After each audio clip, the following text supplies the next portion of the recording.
مساء الخير. نحن معكم في لقاء جديد من برنامج لغة الحوار. سنناقش في هذه الحلقة الإعلان عن الإدارة المشتركة التي تصدر عنها كبريات وسائل الإعلام العربية والعالمية والكردية.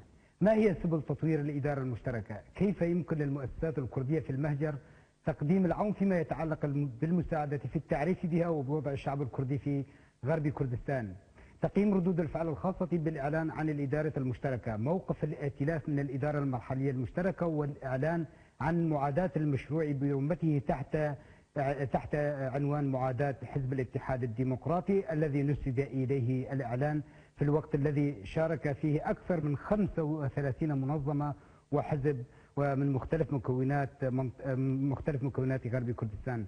هذه المحاور سأناقشها مع ضيفي لهذه الليلة الأستاذ جيان بدرخان الحاصل على الماجستير في القانون الدولي من جامعة بون والذي يعمل في مؤسسة ياسا. جيان بدرخان، مرحبا بك وشكرا لتلبية الدعوة والحضور إلى الاستوديو. يعني إذا أود أن تقدم بإيجاز تعريف موجز بمؤسسة ياسا، متى تأسست، أين مركز ياسا، ما الذي قامت به حتى الآن في سبيل التعريف بقضية الشعب الكردي في أوروبا؟ منظمة قانونية قام بتأسيسها مجموعة من الشباب الكرد في ألمانيا. نعم. تعمل بشكل رئيسي على دعم القضية الكردية ودعم الحركة الكردية في سوريا. قامت بتقديم عدة دراسات في هذا المجال، وخاصة طبعا في أثناء الثورة السورية. طبعا قبل الثورة كان في عدة دراسات، ولكن تم تكثيف العمل أثناء الثورة لدعم الثورة السورية بشكل عام ودعم القضية الكردية في هذه الثورة. طبعا دراسات شملت عدة نواحي، مسألة حق الكرد في تقرير مصيرهم ضمن إطار سوريا، حول المشروع الكردي في سوريا، مشروع الإدارة الكردية في سوريا. قمنا بعدة أعمال أخرى، منها استفتاء الرأي الكردي حول الوضع الكردي الحالي وحول تطلعات الكرد للمستقبل، عدة تدريبات، سيمينارات وأعمال أخرى يعني في الداخل والخارج. هل قمتم بتقديم المساعدة في غرب كردستان مثلا؟ طبعا نحن عملنا بالأساس هو في ألمانيا، ولكن أثناء الثورة يعني تقدمنا واقتربنا من الإقليم الكردي في سوريا. قدمنا تدريب في اسطنبول للناشطين الكرد، قدمنا تدريبين في كردستان سوريا في مجال حقوق الإنسان في المدن الكردية، في مجال حقوق الإنسان والعمل الصحفي الجيد في هذا المجال، وعندنا مشاريع عدة لتقديم تدريبات. هل كانت لكم مشاركة في محافل أممية مثلا؟ طبعا منظمة ياسا شاركت منذ التأسيس. متى تأسست؟ 2005 تم تأسيس المنظمة. شاركنا في عدة مؤتمرات دولية، نشارك سنويا في مؤتمر الأقليات المنظم من قبل الأمم المتحدة في جنيف، ونشارك في عدة مؤتمرات دولية تنظم من قبل حكومات أو منظمات غير حكومية بشكل مستمر ودوري. نعم. يعني بعد هذه المقدمة أود أن أسألك عن الإعلان عن الإدارة المرحلية المشتركة. لديكم مشاريع قريبة من هذا الشأن أو لديكم رؤى وتصورات؟ كيف رأيت هذا الإعلان في ظل مشاركة أعتقد واسعة من المكونات الأخرى في غرب كردستان من العرب والسريان والشيشان وبقية المكون في غرب كردستان؟ طبعا مشروع الإدارة الذاتية للكرد، يعني الأساس الانبثاق أنه الكرد يديروا أنفسهم بسوريا ما هو وليد اللحظة، يعني صار عدة أعمال عليه. نحن نعلم أن المجلس الوطني الكردي لدى تأسيسه نادى بحق الكرد في تقرير مصيرهم ضمن سوريا، نادى بالفيدرالية للكرد في سوريا. تبنتها الهيئة الكردية العليا أيضا. طبعا الهيئة الكردية العليا تبنت هذا طبعا بمشاركة مجلس غربي كردستان مع المجلس الوطني، وهذا أعطى أساسا قانوني للكرد، يعني مطلب شعبي للكرد بشكل عام بإدارة أنفسهم بسوريا. حتى قوى المعارضة يعني اعترفت في مجال إدارة الكرد لأنفسهم. الخلاف كان على تسمية الإدارة وشكلها، أما إدارة الكرد في مناطقهم لأنفسهم في اعتراف كامل يعني من قوى المعارضة ومن قبل جميع المكونات. لك أن توضح، كانت هناك مواقف في غاية العدالة حينما تم الإعلان عن الإدارة المشتركة. هناك يعني تخبط في عمل المعارضة. يعني نحن نعلم في مؤتمر القاهرة وفي المؤتمرات الأخرى دائما كان يتم عرض نوع من الإدارة الذاتية للكرد، نوع من الإدارة تم التركيز على مصطلح اللامركزية الإدارية، بينما الكرد كانوا يطالبون باللامركزية السياسية. يعني تخبط المعارضة في معالجة القضية الكردية في سوريا وعدم وجود مشروع كامل لديهم حول هذه القضية طبعا أدى إلى خلافات عديدة بين القوى الكردية وبين قوى المعارضة في سوريا، مما أثر طبعا سلبا على الثورة السورية. هل تخبط هذا؟ يعني نحن طالبنا سياسة عدة مرات بوضع إطار قانوني لها المسألة، طالبنا عدة مرات المعارضة السورية والأحزاب الكردية طلبت المعارضة السورية بوضع تصور كامل حول حل القضية الكردية في سوريا. كان دائما يتم التأجيل، ولكن كان يتم في إطار توقيعات حول تصفية المسألة الكردية وحل المسألة الكردية في سوريا بتلاعب بالألفاظ القانونية حول حل هذه القضية. يعني كان دائما حول المعارضة اللف. أنت تتحدث عن قانون، هل هناك بالفعل ذرائع قانونية تملكها المعارضة لتأجيل البت في قضية شعب يعيش على أرضه التاريخية؟ طبعا هذا كان الخطأ الأساسي لدى المعارضة اللي أدى إلى الضرر بالثورة. قضية شعب لا يمكن تأجيلها، يعني ما هي مسألة أنه خلينا نحكي فيها بعدين. يعني قوى المعارضة في عندهم وقت، يعني قاعدين كلهم في الخارج وفي عندهم وقت للبحث بأكثر من مشروع، حتى بحثوا في عدة مشاريع. نحن نعرف تم البحث في مشروع The Day After، يعني اليوم ما بعد سقوط النظام، مركز دراسات الاستراتيجية في أمريكا، مركز سوري كمان طالع دراسة شاملة أحد المراكز الألمانية أيضا.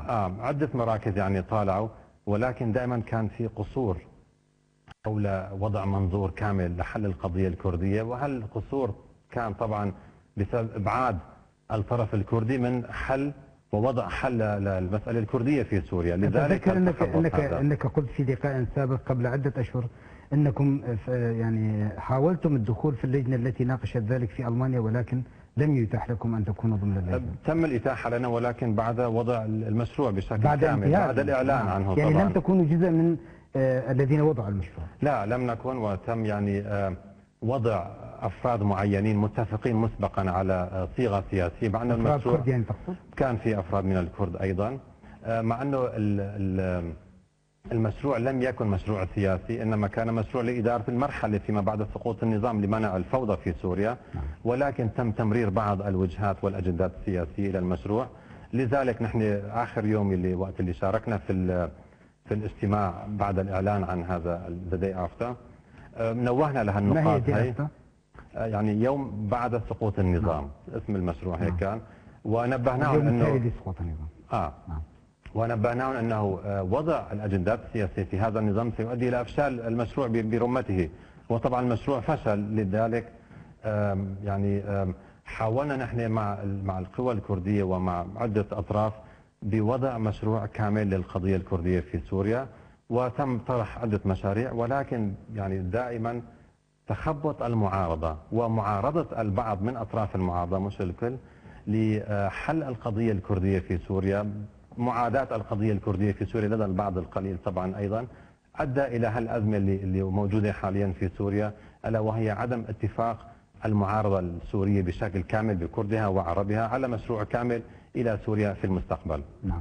يعني إذا يعني نظرنا أو راقبنا ما يجري في سوريا، خاصة في منطقة الرقة وإدلب وبعض المناطق الأخرى، وخاصة الرقة التي تم إعلانها إمارة من إمارات الدولة الإسلامية في الشام والعراق، فرع القاعدة في سوريا والعراق، لم تكن هناك أي ردود فعل. لماذا كل هذه الضجة المثارة سلبيا ومحاولة تقديم صورة أخرى مغايرة معاكسة، أو تقديم الصورة التي روجها كمال اللبواني وكأن الكرد مجموعة من الانتهازيين يحاولون انتهاز هذه الفرصة التي تمر بها سوريا؟ إلى ماذا تعيد ذلك وتبني المعارضة المتمثلة بالائتلاف هذه اللغة الهجومية العدائية؟ طبعا محاربة القضية الكردية في سوريا من قبل من كان يعني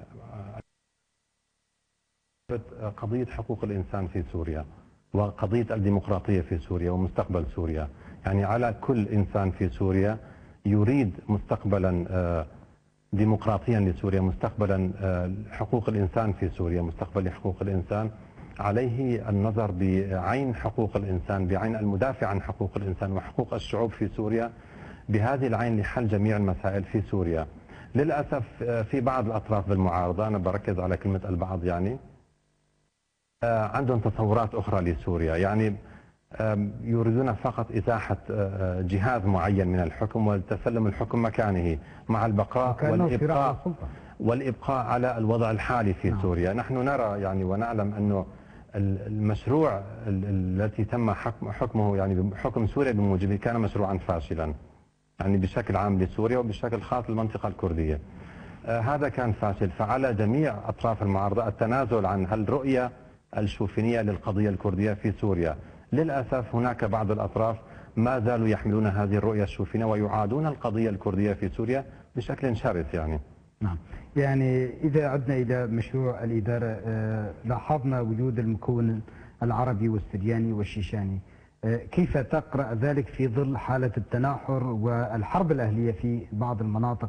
كيف يمكن العمل على ذلك وتطوير هذه الرؤية المشتركية المجتمعية بين الشعب الكردي وهذه المكونات؟ طبعا الإدارة الذاتية للكرد حق لهم، يعني ما في مجال للنقاش. أهل منطقة، أهل مدينة يريدون إدارة شؤونهم المدنية بأنفسهم، يعني ما في أي حدا يمكن يقف قانونيا ضد هذه المطالب. عندما نادى الكرد بهذا المطلب، يعني لإدارة شؤون أنفسهم في مناطقهم، حتى المعارضة لم تعارض هالمبدأ هذا، لم تعارض، وإنما تم الخلاف على الشكل. ولكن نرى عندما تم الإعلان عن الإدارة الذاتية في سوريا، يعني نرى وجوها أخرى انكشفت، يعني معارضتهم لمطالب المجلس الوطني الكردي بالأساس حق تقرير المصير والفيدرالية في سوريا، ووقتها بنعرف طرحوا أنه لا بنعمل لا مركزية إدارية. والآن هو جزء من اللامركزية الإدارية وهي الإدارة الذاتية. معارضتهم وهجومهم لم يكن على طرف معين في الإدارة، وإنما كان على الإدارة الذاتية بحد ذاتها، وهذا الخطأ كحق، وهذا هو الخطأ في المعارضة. يعني ممكن أنت تعارض أنه ليش الطرف الفلاني، ليش الأحزاب الفلانية، على شكل إعلان الإدارة الذاتية ممكن تعارض، ممكن تعطي رأيك بجميع، ممكن تنقد عدة نقاط في الإدارة الذاتية، إنما تهاجم الإدارة الذاتية رمة، يعني بأكملها كحق للكرد، فأنت تعادي الثورة السورية وتعادي أساسا الثورة السورية التي نشأت يعني وقامت بشأن استعادة كرامة الإنسان، وطبعا كرامة الإنسان الكردي هي جزء من كرامة الإنسان في سوريا، وثورة حقوق الإنسان، فأنت تعادي حقوق الإنسان في سوريا، إذا أنت معادي للثورة. يعني أي طرف يعادي مبدئيا، يعني يعادي الإدارة الذاتية للكرد وحق الكرد في إدارة أنفسهم في مناطقهم، هو يعادي أهداف الثورة السورية، ألا وهي حقوق الإنسان وكرامة الإنسان. ثورة الكرامة والحرية كان ذلك العنوان الأبرز للسوريين الذين كانوا يتظاهرون مئات الآلاف. وما زال العنوان، يعني العنوان ما زال، بس في ناس خرجوا عن هذا النطاق وبدأوا يعملوا في مجالات أخرى. كانت لكم رؤيتكم فيما يخص دخول المجلس الوطني الكردي إلى الائتلاف، أعتقد يعني رؤية من 4 صفحات، ما هي أبرز ما أخذكم أو ملاحظات التي وضعتموها في الدراسة أو الرؤية فيما يتعلق بانضمام المجلس الوطني الكردي إلى الائتلاف؟ طبعا المجلس الوطني الكردي حاول من بداية الثورة الاقتراب من جميع أطراف المعارضة والاتفاق معهم على مشروع كامل لسوريا. تم دائما بشكل مباشر أحيانا وأحيانا بشكل غير مباشر إبعاد المجلس الوطني عن المعارضة بشكل عام، ورفض مطالب المجلس الوطني الكردي لحل القضية الكردية في سوريا. صار عدة لقاءات، عدة نقاشات. المجلس الوطني السوري طبعا كان دائما يطالب بضم المجلس الكردي إلى المجلس الوطني السوري كأفراد، وغض النظر عن مسألة حقوق الكرد كحقوق مجموعة وليست حقوق أفراد، يعني حقوق شعب. يعني المجلس الوطني الكردي يمثل شعب ولا يمثل وجهة سياسية أو لا يمثل مبدأ سياسي. لذلك المجلس الوطني الكردي كان يرفض دائما الانضمام إلى المجلس الوطني السوري كأفراد. ولكن في مسألة الائتلاف اختلفت المسألة بعض الشيء، كي لا تنقطع الفكرة أود أن أقول بعد تأسيس الهيئة الكردية العليا البعض من المعارضة قالت سنقبل بالمجلس الوطني الكردي ولكن لن نقبل بمجلس غربي كردستان. في البداية كانوا يرفضون كما تقول، أليس كذلك؟ نعم. يعني كانوا يرفضون قبول المجلس الوطني الكردي كهيئة أو مؤسسة اعتبارية. الفرق هون بين انضمام الكرد إلى المجلس الوطني السوري كأفراد أو الاتفاق مع المجلس السوري كمجموعة. في الائتلاف تم حل هالمسألة، يعني الكرد سينضمون كمجلس، يعني كمجموعة كممثلين لشعبهم. طبعا هون صار خلاف، هل سيكون انضمام الهيئة الكردية العليا التي في وقت نشوئها وفي المرحلة الأولى كان لها زخم جماهيري كبير يعني، وكانت تمثل الكرد في سوريا بشكل كامل. صار بعض الخلافات طبعا حول هالمسألة، ولكن هنا أيضا عندما رأت المعارضة أن الكرد اتفقوا وسيقومون بتمثيل شعبهم وتمثيل حقوقهم بشكل موحد، هي لعبة يعني صارت أنه لا نقبل النصف ولا نقبل النصف الآخر بسبب تفتيت، يعني بقصد تفتيت الوحدة الكردية. وبالنهاية يعني صار خلاف بين الأطراف الكردية وانضم المجلس الوطني الكردي إلى الائتلاف. نعم. إلى ملاحظات. أيوة. فأخرجنا نحن ملاحظات من المركز الكردي مركز ياسا حول الانضمام هذا. نحن نرى يعني الانضمام بشكل عام، انضمام الكرد إلى الائتلاف مسألة إيجابية يجب دعمها، ولكن الشكل الذي انضم به المجلس الوطني الكردي إلى الائتلاف كان لها بعض النواقص ذكرناها في دراستنا. التعجل في المسألة، يعني ما صار مباحثات، ما صار تشاورات، ما صار تحضير كامل للانضمام هذا. يعني الانضمام كان مفاجئ وتم قرار الانضمام، يعني لم يتم التصويت عليه بشكل كامل ضمن المجلس الوطني الكردي. ما السبب في ذلك برأيكم؟ العجلة، يعني صار وقتها صار في أزمة بسوريا، وكان الضربة الأمريكية كانت قريبة، يعني كان البعض يظن أن الضربة الأمريكية ستكون قريبة وانهيار النظام سيكون قريبا. فأراد المجلس الوطني أن يكون جزءا من الائتلاف في هذه اللحظة حسب نظرتي يعني الخاصة.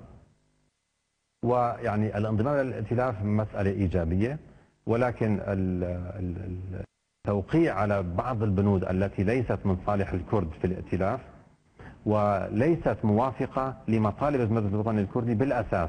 ما هي أبرز تلك البنود؟ أبرز الشيء اللي صار وهو تلاعب يعني حتى على القضية الكردية، وهو الاعتراف. يعني كان في نص الاعتراف بهوية الشعب الكردي، يعني هو تلاعب على مبدأ حق تقرير المصير. بالأساس كان لازم يكون الاعتراف بالشعب الكردي في سوريا، ولكن تم التلاعب بملفوظة الهوية، وضع كلمة الهوية في الجملة التي تؤدي إلى الهوية بدلا من الشعب الكردي. لا، إضافة الهوية إلى الشعب، يعني مش الاعتراف بالشعب. نعم. إنما بهويته فقط. يعني هذا التلاعب القانوني بدون الاعتراف بالشعب يعني في سوريا. هذا التلاعب القانوني اللي صار عندما تعترف فقط بالهوية، يعني الشعب لغيت الاعتراف الرسمي والصريح الكامل بالشعب الكردي كشعب في سوريا، وهو المطلب الأساسي للمجلس الوطني الكردي في سوريا. ولذلك نحن نرى الانضمام كان إيجابيا، ولكن الموافقة على هذه النقطة كانت مسألة سلبية. يعني الآن الائتلاف أصدر بيانا كان عنوانه إعلان العداء لحزب الاتحاد الديمقراطي، ولكن في متن البيان يحمل عداء للشعب الكردي باعتقادي، لأنه يقول أن الإعلان عن الإدارة الذاتية، رغم من أنه تم الإعلان عن الإدارة المشتركة كمقدمة للإعلان عن الإدارة الذاتية، يقال أنه بداية للانفصال عن سوريا. هناك حالة عداء للمشروع برمته تحت عنوان العداء لحزب الاتحاد الديمقراطي. كيف يكون انضمام إيجابيا؟ وحتى هذا البيان مسؤولين في المجلس الوطني الكردي يقولون أنه لم يتم التشاور معهم في إصدار هذا البيان. كيف يمكن لهذا الشريك أن يكون موثوقا وهو لا يتشاور مع المجلس الوطني الكردي فيما يخص بيان؟ طبعا الانضمام كان قبل إصدار هذا البيان، يعني نعم. أنا برأيي لو صدر هذا البيان قبل الانضمام لكان المجلس الوطني الكردي فكر أكثر بالمسألة قبل انضمامه، لأنه معاداة الائتلاف، أنا أظن قوى في الائتلاف تعادي وليست جميع مكونات الائتلاف. نعم. قوى في الائتلاف تعادي القضية الكردية في سوريا. هل قوى استطاعت يعني إصدار هذا البيان؟ يبقى بيانا طبعا، يعني ممكن تصليح هذا البيان، ممكن الاتفاق مرة أخرى على صيغة حل القضية الكردية في سوريا، يعني ولكن يعني بقاءنا كجزء من الائتلاف أو جزء من المعارضة السورية بشكل عام يعود يعني بإيجاب على حل القضية الكردية في سوريا. يعني يجب علينا نحن ككرد أن نبقى متفقين متواصلين مع المكونات الأخرى في سوريا لحل القضية، لأنه نحن جميعا يعني الأحزاب الكردية والحركة الكردية والشباب والتنسيقية جميعنا نطالب بحل القضية الكردية ضمن سوريا، يعني ما في أي طلب انفصالي للكرد في سوريا. لذلك علينا عدم قطع صلة الحوار وصلة العمل المشترك مع جميع فئات المعارضة للوصول إلى حل سلمي للقضية الكردية. نحن نؤكد على الحل السلمي لأنه يعني نحن والعرب والسوريان والآشوري نحن يعني جيران بالنهاية، ولازم إذا كان في مجال بالوصول إلى حل القضية بشكل سلمي في سوريا علينا البقاء على هذا المنهج يعني للوصول إلى الحل السلمي، لأن ننظر إلى مستقبلنا مع جيراننا يعني في سوريا. يجب أن يكون المستقبل مستقبل يؤدي ويساعد على العيش المشترك لجميع المكونات في سوريا. لذلك علينا البقاء والتأكيد على الحل السلمي للقضية الكردية في سوريا، ولكن البقاء أيضا على ركيزة وأساس حقوقنا ووجودنا في سوريا، ألا وهو نحن شعب في سوريا، لنا حقوق شعب في سوريا، ويعني سنساعد على توحيد سوريا وسنساعد على نصر الثورة السورية في سوريا أيضا. مجددا حول الإعلان، كيف يمكن تطوير هذه الإدارة بما يكفي لتلبية ما يكفي من الناس كي تعيش في وضع أفضل مما هو عليه الآن، سواء من النواحي الخدمية أو تحسين الوضع الاقتصادي في ظل مشاركة كما قلت واسعة، وان لم تكن مشاركة كاملة وهو حالة عامة أعتقد حتى في البلدان المتقدمة، يعني ليس هناك بلد في العالم يشارك فيه كل الأحزاب في حكومة معينة. طبعا يعني يجب أن يبقى لنا هدف احتواء أغلب الأطراف في الإقليم الكردي في سوريا للمشاركة في الإدارة الذاتية الكردية والآشوريين وعرب المنطقة والشيشان، كل المكونات على يعني يجب أن نتوصل إلى اتفاق في الوصول إلى إدارة مشتركة للجميع توافقية بين الجميع. يعني يجب أن يعني يبقى هذا هدفنا ونعمل بشكل جدي على هذا الأساس. لذلك يجب على الإدارة الذاتية المعلنة أن تبقى على تواصل مع المجلس الوطني الكردي والمكونات الأخرى التي لم تنضم، ومحاولة الحوار معهم بشكل جدي لدعمهم لهذا الإدارة والمشاركة في هذا الإدارة، وهو مبدأ يعني التشارك السياسي في الإدارة، مبدأ يعني من مبادئ الديمقراطية العامة. لذلك علينا البقاء بشكل كامل والتركيز على هذه النقطة لإشراك الجميع في الإدارة لتكون إدارة ناجحة يعني ولها مستقبل ناجح كمبدأ، يعني كأساس التشارك بين الجميع وتطوير الإدارة في الناحية العملية في المسائل التقنية والمسائل الأخرى. يعني كيف يمكن لهذه الإدارة إذا تم تطويرها وتقديمها بصورة نموذجية أو أقرب يعني صورة جيدة، كيف يمكن لها أن تؤثر في مستقبل الشعب الكردي وفي علاقة الكرد مع المعارضة في اليوم التالي لسقوط النظام، كما كانت هناك أحد البحوث أو كما تفضلت وتحدثت عن ذلك؟ طبعا يعني عندما نتكلم عن الإدارة، يعني الإدارة هي شكل من الحكم. إدارة عندما يدير الكرد أنفسهم في إقليمهم مع المكونات الأخرى في الإقليم، علينا الالتزام بمبادئ حقوق الإنسان، مبادئ الديمقراطية، وبالأهم مبادئ الحكم الرشيد. يعني علينا عدة مبادئ، يعني في لستة لها المبادئ هي علينا التركيز عليها: الشفافية، تشارك الجميع، انتخابات نزيهة، ولكن علينا دائما في الإدارة التركيز على الإنسان، على الفرد في الإقليم. يعني علينا أن نعمل على حل مشاكل الفرد في الإقليم. المشكلة الأولى هي المسألة الأمنية، والتي يعني برهن الكرد وأظهروا استطاعتهم في الحفاظ على الأمن في الإقليم، وهي يعني من أهم الركائز اللي تبنى عليها هذه الإدارة بالأساس. يعني عندما نعلن إدارة داخل سوريا وندافع عن الأفراد، مش عن حزب، مش عن قيادة، مش عن منهج معين، ندافع عن الأفراد القاطنين في هذا الإقليم ونحافظ على حياتهم وعلى أرواحهم وعلى أموالهم. بكون حطينا اللبنة الأساسية للإدارة ألا وهي المسألة الأمنية، ونعود إلى المسائل الأخرى لتطوير الإدارة، حقوق الإنسان، مسائل النظافة، مسائل الخدمات، مسائل تعامل موظفي الإدارة مع الفرد، مسائل عدة مسائل، يعني إشراك أي فرد، فتح المجال للأفراد جميعا في المشاركة في الإدارة، التركيز على المختصين في مجال الإدارة، التركيز على المسائل الحقوقية، المسائل القانونية في هالمسائل هي، مسائل حرية الصحافة مسألة كثير ضرورية، حرية التعبير عن الرأي، الحريات العامة، الحقوق العامة، يعني يجب أن يكون تركيز كامل لطرح الإدارة الكردية في الإقليم الكردي كنموذج لسوريا المستقبل. وفي هذا يعني إذا نجحنا في هالمسألة هي طبعا رح تاخذ وقت، رح تاخذ شغل، رح تاخذ عمل شاق، رح تاخذ أرواح، لأنه عم نحافظ على الأمن في نفس الوقت. يعني اللجنة المنبثقة الآن التي تتألف من 19 شخصا يعني واللجنة المجلس التأسيسي الذي يقارب 80 شخصا، الآن هناك بعض القضايا المناط بها: كتابة العقد الاجتماعي، الإعداد لانتخابات في المنطقة. يعني ما أبرز ما يمكن أن يتم التركيز عليه وما يمكن أن تقدموه أنتم وغيركم من المؤسسات الحقوقية الكردية في أوروبا والمؤسسات الصديقة للشعب الكردي إذا وجدت غيركم من المؤسسات الكردية والمؤسسات الأخرى؟ ما الذي يمكن أن تقدموه من الناحية العملية؟ كيف يمكنكم التواصل والتفاعل والتشارك في ذلك؟ طبعا يعني هذا واجب على جميع المؤسسات سواء كانت في سوريا أو في الإقليم الكردي أو في الخارج التي تريد فعلا دعم الشعب السوري ودعم الشعب الكردي في سوريا والمكونات الأخرى. عليها العمل بشكل جدي لإنجاح هذه الإدارة، يعني هالإدارة الناشئة لازم تنجح. فعلى جميع الأحزاب السياسية فتح قنوات للتواصل مع الإدارة، وعلى الإدارة طبعا فتح هذه القنوات على أوسع مصراعيها لفتح المجال للآخرين للمشاركة فيها.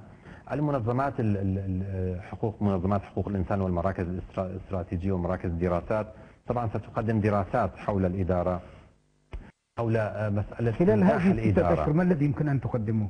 طبعا عدة مسائل ممكن نقدمها. نحن من قبل إعلان الإدارة طبعا مركز ياسا أرسلنا يعني بعثات إلى الداخل للقيام بأعمال تدريب، تقديم دراسات حول هذه المسألة. أعمال التدريب يعني بالأخص من الناس الموجودين في الخارج في الدول الديمقراطية، عليهم نقل التجربة الديمقراطية من أوروبا من أمريكا إلى الداخل. فنقل التجربة الديمقراطية ونقل مسألة الإدارة الصحيحة إلى الداخل ستفيد جدا بتطوير هذه الإدارة. يعني الورشات التدريبية يجب أن يتم فتح المجال لأي منظمة تريد أن تقوم بورشات تدريبية لإنجاح الإدارة في عدة مجالات، مسائل الخدمات، مسائل المياه، مسائل الكهرباء.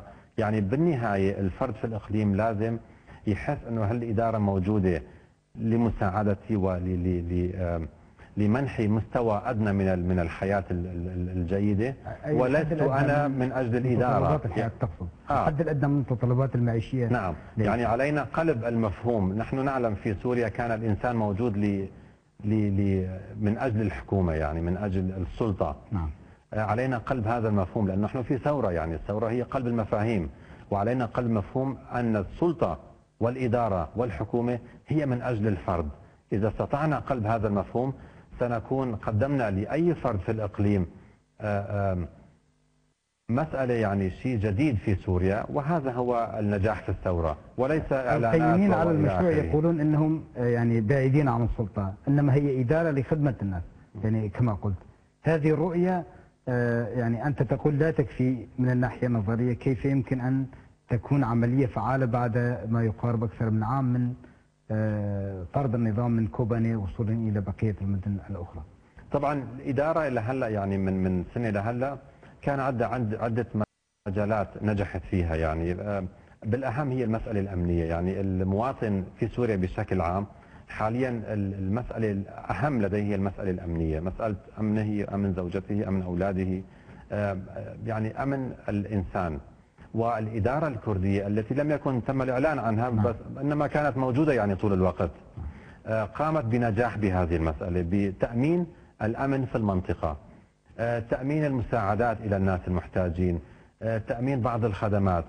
ولكن عندما نعلن عن الإدارة التي هي موجودة منذ سنة، يعني أعلنا عنها، علينا الآن بقيام بالأعمال بشكل أكثر فعالية وأكثر جدية. يعني الإدارة أثبتت مسألتين: مسألة استقرارها في العمل والديمومة في العمل مدة سنة كاملة، وفعاليتها أيضا في توصيل الخدمات إلى المواطن.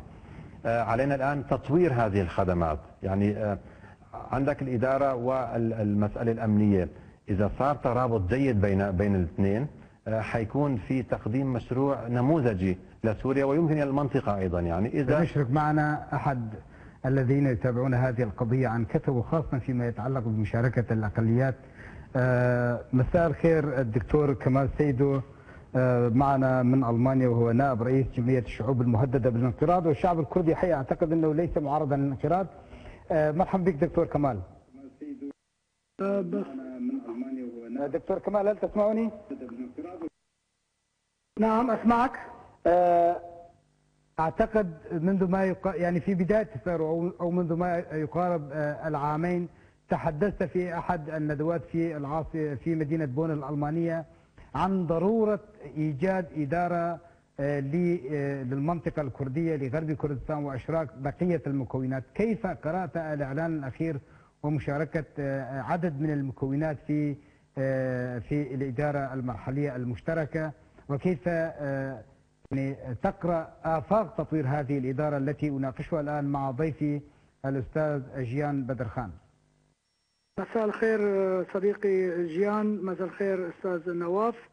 في منظمتنا منظمة الدفاع عن الشعوب المهددة نلتزم بالدفاع عن الأقليات العرقية القومية والدينية في العالم، وفي مجالي في مجال بلدان الشرق الأوسط ندعم كل الأقليات.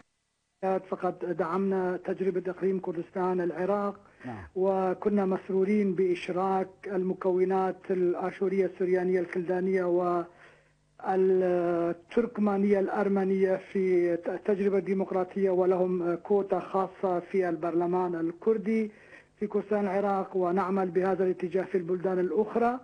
ونحن نؤيد إقامة إدارة ذاتية للكردي في سوريا بمشاركة المكونات الأخرى في الشمال السوري، أو كما يسميه الأكراد غرب كردستان. نحن نلتزم بالمبدأ الذي يقول إن مقياس مدنية كل قومية، كل شعب أو دولة، هو طريقة معاملتهم للأقليات القومية والدينية التي تسكن أو تعيش معهم. التجربة الكردستانية العراق في كردستان العراق من هذه الناحية كانت تجربة ناجحة، ونحن ندافع عنها، وسندافع عن التجربة الكردية في سوريا في حال التزامها بهذا المبدأ، وذلك باحترام حقوق ومشاعر القوميات والأديان الموجودة في الشمال السوري أو غرب كردستان، وأخص بالذكر السريان الآشوريين والأرمن وشيشان الموجودين في شمال شرق سوريا. من ذكرتهم كانوا جزء من الحضور، وأمس ردت إحدى القياديات في الاتحاد السرياني حين سئلت عما يسميه البعض عن الإدارة الكردية، قالت: إذا كانت الإدارة الكردية فما أفعله أنا هنا. هل هذه الصورة الموجودة عن هذا التشارك بين مختلف المكونات في غرب كردستان وعدم حصول أي نزاع أو حوادث عرقية أو ما شابه ذلك كما تحصل في المدن والمناطق السورية الأخرى، هل هذه الصورة تجدها في وسائل الإعلام العالمية دكتور كمال؟ في وسائل الإعلام العالمية موجودة، ما عدا وسائل الإعلام العربية القريبة من دول الخليج، وخاصة من المملكة العربية السعودية وقطر. فإعلام هذه الدول الخاص والحكومي يقوم بحملة شرسة على التجربة الكردية لأسباب معروفة، وهي لأنهم يدعمون التيارات السلفية الجهادية التي أجهضت الثورة السورية السلمية التي بدأت في آذار 2011. وحاليا هناك كره شديد لهؤلاء الثوار، خاصة من قبل المكون المسيحي في وادي النصارى، في محافظة الحسكة، في باب توما، في جرمان، في حمص، في أحياء حلب المسيحية. فتركيا وقطر فتحت الأبواب أمام الجهاديين من كل البلدان وقامت بدعم التيار الجهادي الموجود أصلا في سوريا. ونحن من هذه الناحية ندعم التجربة الكردية السورية ونشاطرهم ونقول لهم كلما كان تعاملهم مع المسيحيين السوريان الآشوريين والمكون اليزيدي الكردي الصغير عددا جيدا، كل ما قاموا باحترام حقوق الإنسان أو الرأي الآخر مثل ما تكلم به صديقنا جيان، سنقوم وسنستطيع دعم هذه التجربة. ويجب علينا أن تنجح هذه التجربة. التجربة بدأت وعلينا الضغط على الأطراف الأخرى بالحديث وبالإقناع للمشاركة، وعلى الحزب الموتور أو اللوكوموتيف هذه التجربة حزب الاتحاد الديمقراطي تقديم تنازلات. المشكلة المهام كبيرة وجسيمة، لن يستطيع حزب بوحده القيام بهذه المهمة. تركيا ستفعل المستحيل، تركيا ستضغط على الدول الأوروبية، ستضغط على الأطراف الكردية من أجل إفشال هذه التجربة، وعلينا الضغط على كل الأطراف وعلى حزب الفيادين نفسه للانفتاح أكثر، وعلى الأطراف الأخرى للتعاون مع بعضها البعض لإنجاح هذه التجربة. وسوريا قادمة إلى فترة صعبة جدا. الحرب الأهلية ستستمر طويلا وستكون هناك نزاعات طويلة، حروب أهلية أخرى. نحن نأمل أن يعقد مؤتمر جنيف وتنتهي هذه المأساة بعد 150 ألف قتيل واستخدام السلاح الكيميائي في أماكن عديدة في سوريا. سندعم هذه التجربة، ولكن كما قلت سنراقب الوضع بمدى التزام الإدارة الكردية الجديدة بحقوق الإنسان وحقوق الأقليات القومية والعرقية الموجودة في المنطقة. بكل تأكيد أيضا نحن أعتقد لو شاهدت الصور الآن على الشاشة كان هناك الحضور الواسع، وأن لا ينفي الحاجة إلى المزيد من التشاركية. دكتور كمال، أنت دائما فيما تكتب سواء على صفحات التواصل الاجتماعي أو في المقالات التي تنشر لك في المواقع الإنترنتية الكردية، يعني تحذر كثيرا من الخطر الذي تشكله الجماعات الإسلامية خاصة داعش وجبهة النصرة. ما الذي يمكن أن تشكله الإعلان عن هذه الإدارة بعد تحرير المزيد من القرى العربية والسريانية والشيشانية والأشورية من هذه الجماعات؟ يعني كيف يمكن لها أن تكون قوة للحفاظ، وكيف يمكنكم أنتم أيضا تقديم يعني ما يمكن أن يساهم في إغناء هذا المشروع الذي ينتظر عدة أشهر لاستكماله؟ نحن منظمتنا نريد الخير والسلام لكل شعوب وقوميات وأديان سوريا. نريد تحولا ديمقراطيا، نريد إنهاء الدكتاتورية التي كنا نناضل ضدها عندما كان المواطنون الكرد والعرب يتعرضون للتعذيب في سجون النظام البعثي، نظام حافظ الأسد ونظام بشار الأسد. سنواصل دعم القوميات السورية، سندعم التجربة الكردية، وسنقوم بفضح الجماعات الجهادية والأطراف التي تقف خلفها. نحن سنقوم على سبيل المثال في 5 من الشهر القادم ديسمبر في جميع أنحاء ألمانيا بحملة قبل أعياد الميلاد بكتابة رسائل إلى الحكومة الألمانية، إلى المستشارة الألمانية، بوقف توريد السلاح إلى الحكومة التركية وإلى حكومة المملكة العربية السعودية وإلى طبعا دول أخرى التي تقوم بدعم الجهاديين والتكفيريين الذين لا علاقة لهم بالدين الإسلامي الحنيف، هم بالدرجة الأولى أعداء المسلمين.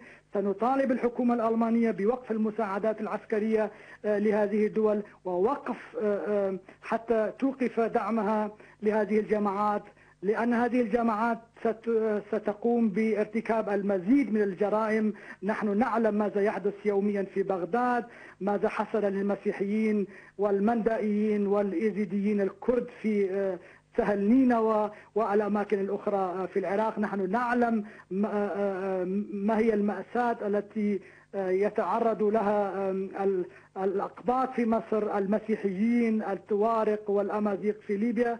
سنواصل عملنا ونرجو ونطالب من الأطراف الكردية ومن حزب الفياداء، أكرر مرة أخرى لأن الأنظار متجهة إليه، لفتح أبواب إذا كانت هناك أبواب طبعا لمنظمات حقوق الإنسان لمراقبة الوضع، لأن هناك اتهامات للإدارة الكردية بخرق حقوق الإنسان، هناك اتهامات بالاعتقالات.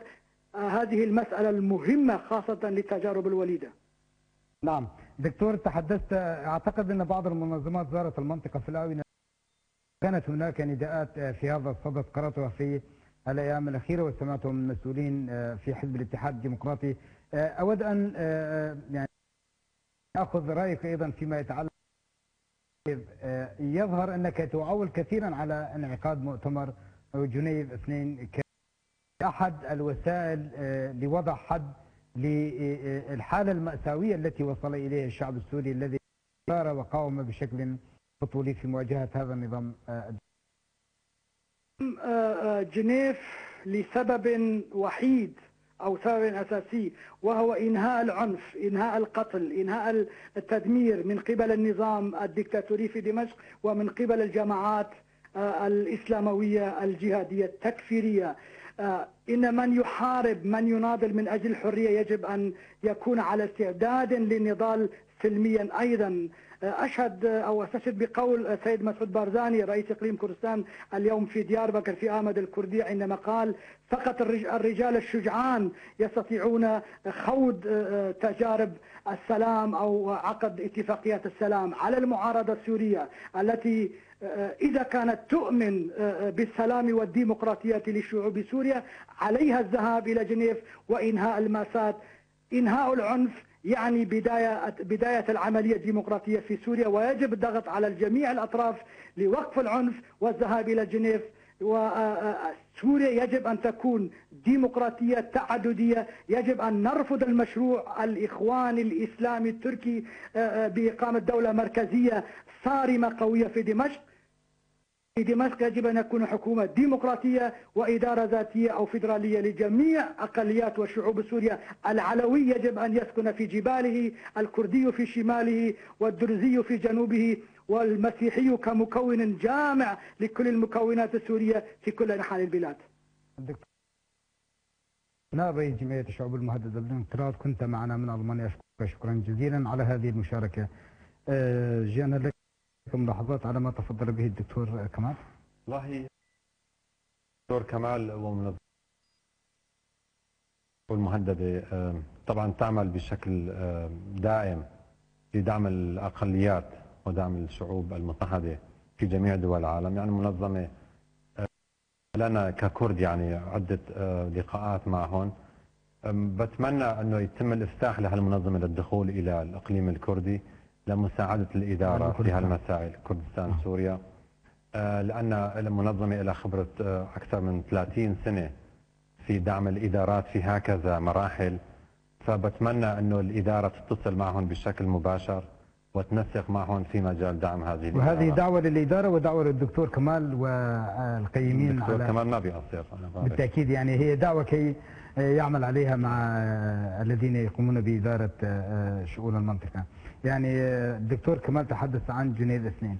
أنتم كحقوقيين يعني ما الذي يمكن أن تقوموا بتقديمه لهذه الإدارة إذا يعني تطورت أكثر وانبثق عنها من يمثل الكرد وبقية المكونات أو يمثل الكرد في جنيف 2، سواء تحت عنوان الهيئة الكردية العليا أو أي عنوان آخر، لأن الجميع يؤكد أنهم ذاهبون إلى جنيف 2 ويوفد مستقل.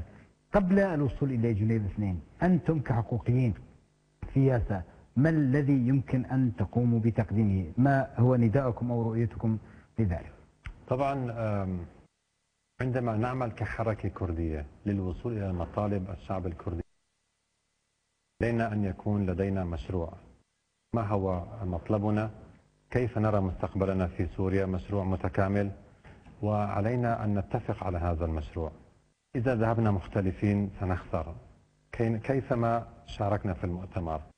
لذلك يعني أنا أطالب جميع الأحزاب الكردية ومجلسي المجلسين الكرديين في إقليم كردستان سوريا بالتواصل إلى حل هذه المسألة بشكل ضروري.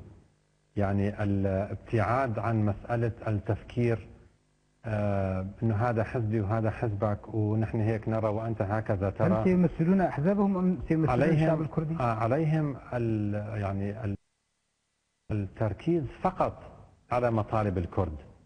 يعني ممكن يبقوا مختلفين حزبيا، هي مسألة تعود لهم يعني، ولكن عليهم الاتفاق. يعني هذا واجب قومي، واجب كردي، واجب تاريخي يقع على عاتقهم اليوم للوصول إلى اتفاق.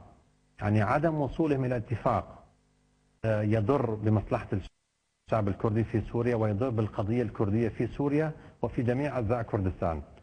يعني هذا المنظور إلى القضية الكردية من منظور حزبي يضر بنا جميعا.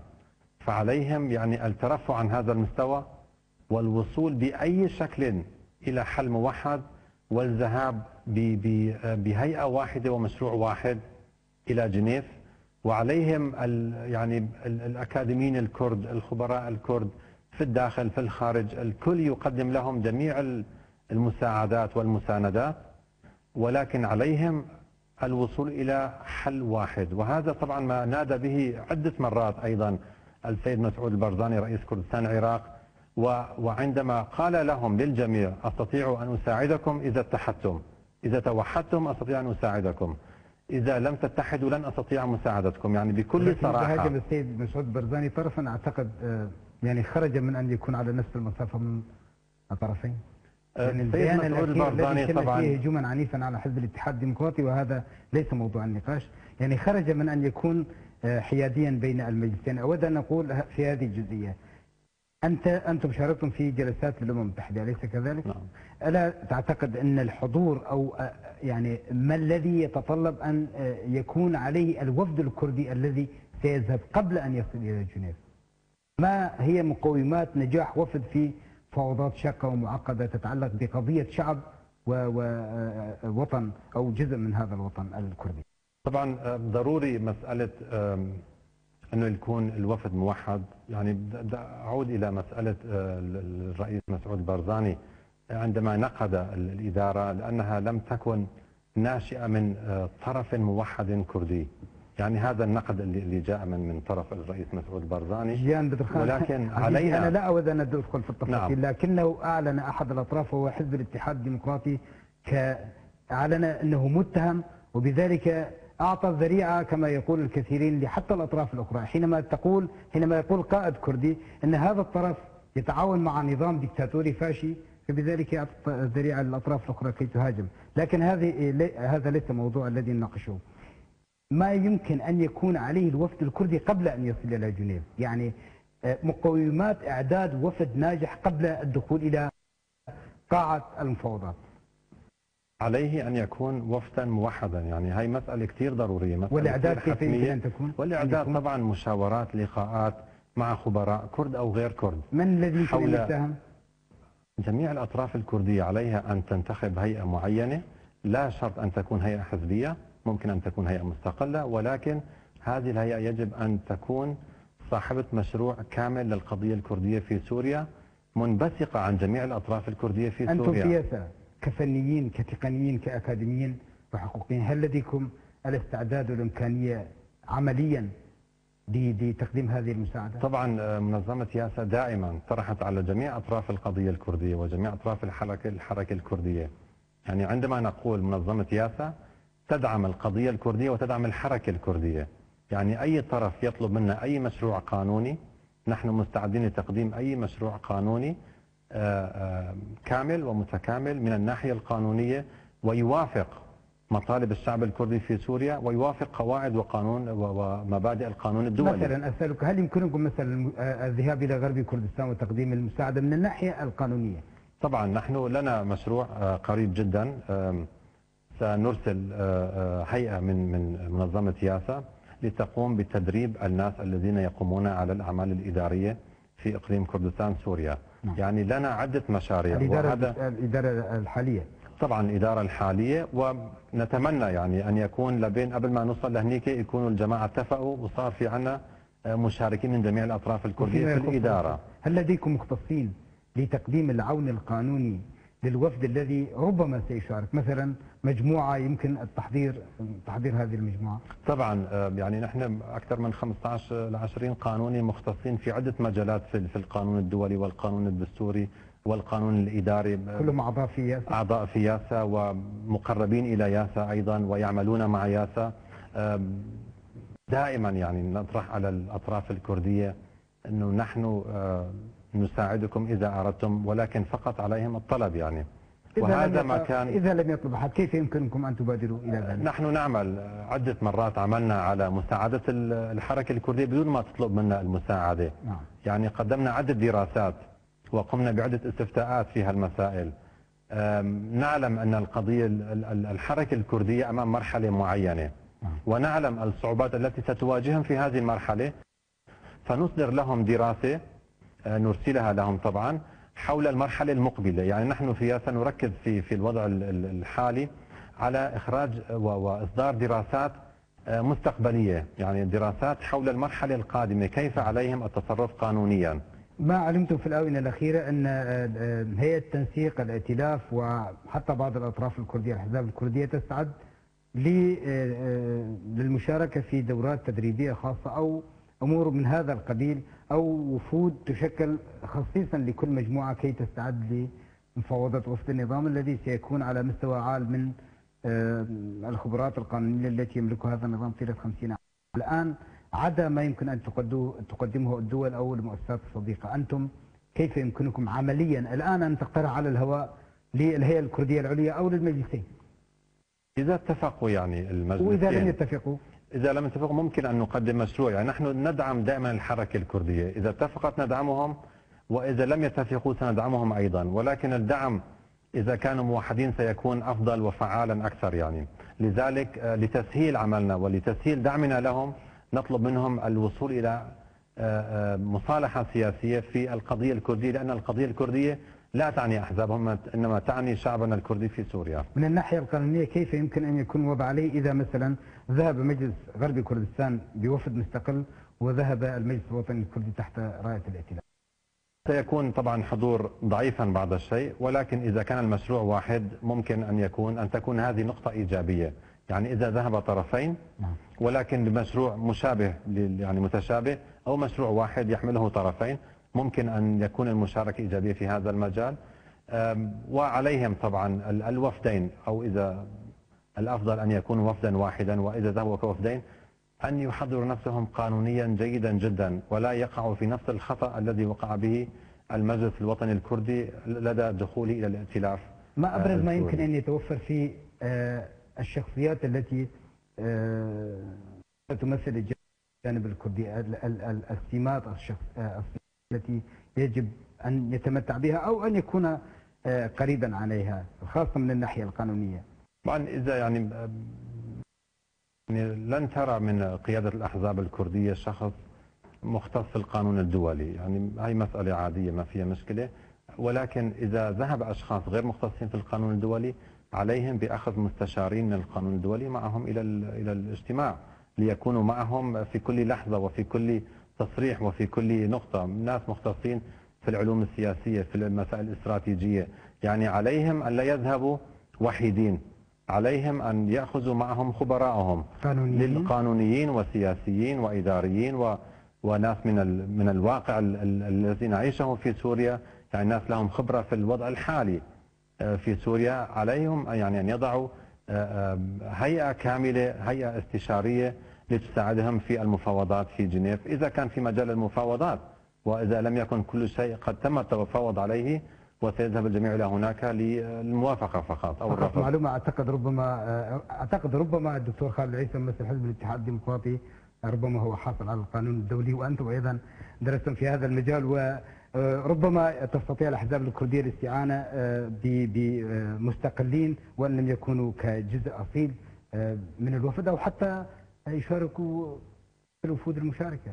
طبعا الخبير القانوني عندما يذهب يعني سواء كان مرتبط بالطرف الذي يذهب معه أم لا سيذهب يعني يقدم استشاراته في مجال الوصول إلى حقوق الشعب الكردي. يعني أليس بالإمكان مشاركة البعض منكم مثلا؟ ياسا دائما يعني طريق وبابنا مفتوح إلى جميع أحزاب الحركة بشكل مباشر أو غير الكردية. مباشر؟ إذا الحركة الكردية طلبت من ياسا المشاركة معهم طبعا لن نقول لا وسنشارك، طلب المجلس الوطني من ياسا المشاركة معهم في مؤتمر القاهرة وأرسلنا لهم ناس خبراء شاركوا معهم. يعني نحن دائما على استعداد للمساعدة والمساندة، لأنها القضية الكردية في سوريا هي قضيتنا يعني وليست قضية الأحزاب. عفوا، أنت ذكرت مرات عديدة المجلس الوطني الكردي والتواصل معه، ويبدو أن التواصل بينكم وبين مجلس الشعب غرب كردستان غاب. هل أنتم مؤسسة تابعة للمجلس الوطني الكردي؟ نحن لنا علاقات كبيرة مع المجلس الوطني الكردي، لأن ممثليهم في أوروبا يعني قريبين من المنظمة، يتصلون معنا بشكل مستمر. مجلس غربي كردستان للأسف يعني ما صار تواصل بيننا وبينهم بشكل مباشر. طبعا إذا صار أي تواصل سيكون تواصل إيجابي حتما. هل لذلك هناك علاقة بينكم وبين حزب الاتحاد الديمقراطي؟ أليس هناك تواصل بينكم وبين حزب؟ تواصل معنا بين وبين أفراد الحزب موجودة طبعا، ولكن ليس كما تواصلنا مع المجلس الوطني الكردي، حيث يعني لنا بعض الاجتماعات الرسمية معهم. وقمنا أيضا في المرحلة الماضية باجتماع مع ممثلي المجلس الوطني الكردي في أوروبا مع ممثلي مجلس غربي كردستان في أوروبا أيضا. يعني بعض الأعضاء من ياسا ينتمون إلى أحزاب عاملة وفاعلة ربما في غرب كردستان.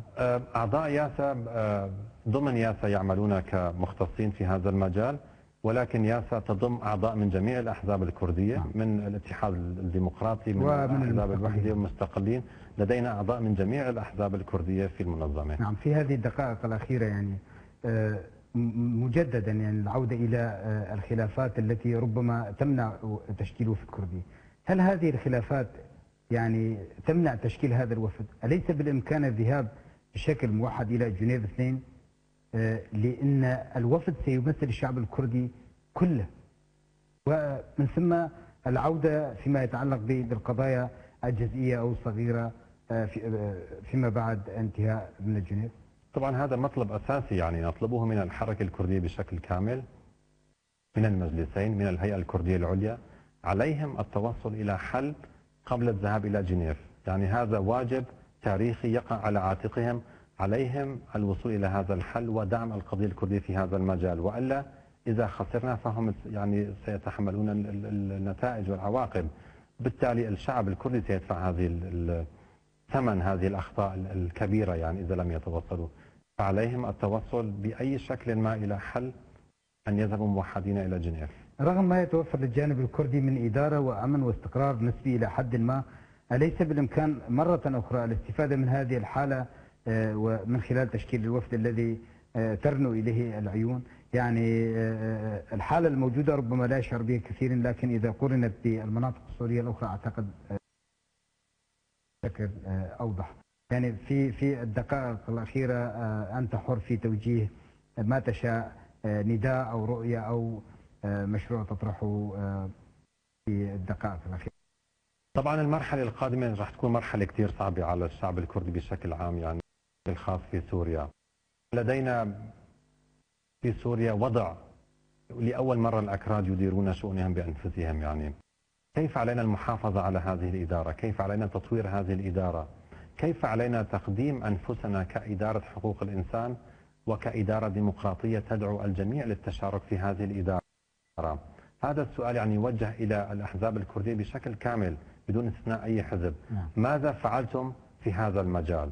وما هو مشروعكم المستقبلي للوصول إلى هذه الإدارة المبتغاة؟